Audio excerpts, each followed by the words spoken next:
let's start with the basics. What is environmental racism? Like, and Mm, how does it affect us? What should we be looking for? Like, all because right.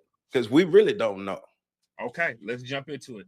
All right, environmental racism is the disparate or the disproportionate exposure to environmental benefits and environmental burdens based on your race. So what we found is that throughout history, since there was imperialism and colonialism in Africa, in Asia, and in the Americas, white people were able to reap the benefits from the environment, right? So they could get all the resources out, they could trade them and set up their economies, and they could profit.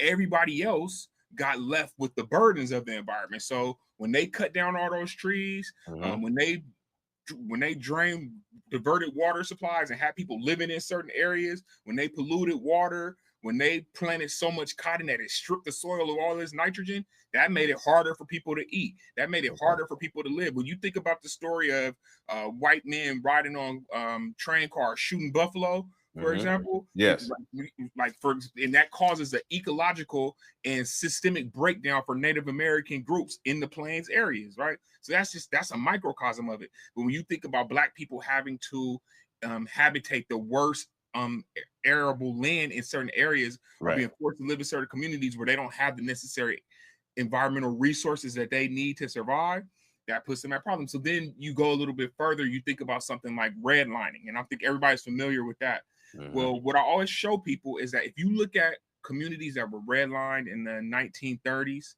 and 40s, and you look at them today, the same racial demographics are still in those communities. You'll still find their Right. majority Black and Latinx and so forth. But those are also the communities that have the highest source of pollution, whether that's nitrous oxide or particulate matter.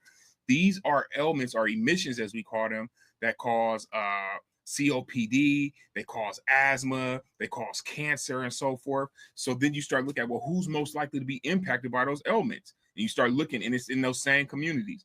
And also another factor of it, so people are already sick, they're already overexposed to toxic chemicals in Black and brown communities. But then we see there's a lack of tree canopy in our communities. There's a lack of impervious surfaces, so that we have what we refer to as urban heat islands. So Black communities generally will be 5 to 7 degrees hotter on the hottest days of the year than you're going to find in better developed, better urbanly designed communities.